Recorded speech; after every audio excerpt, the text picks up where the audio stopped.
આપણે બધા જાણીએ છીએ કે ડીપ ડિપ્રેશનના લીધે કચ્છમાં ખૂબ વરસાદ છેલ્લા 3 દિવસથી પડી રહ્યું છે. અત્યારે પણ આ જે ડીપ ડિપ્રેશન છે એ કચ્છની નોર્થ ઇસ્ટર્ન બોર્ડર ઉપર છે અને આજ રાત સુધીમાં એ ક્રોસ કરીને ભુજથી નલિયા તરફ ક્રોસ કરીને અરેબિયન સી તરફ જશે.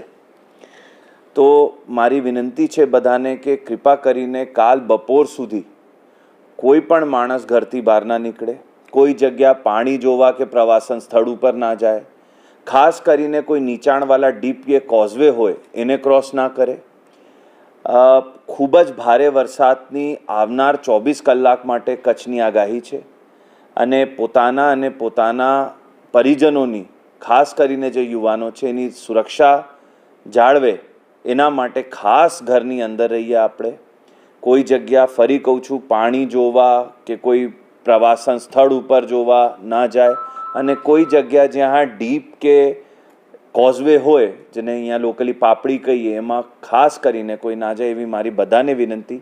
આવનાર 24 કલાક કચ્છ માટે ખૂબ જ ક્રિટિકલ છે. જો આપણે એમાં ઘરમાં રહેશું તો આપણે કોઈ પણ હોનારતને ટાળી શકીશું.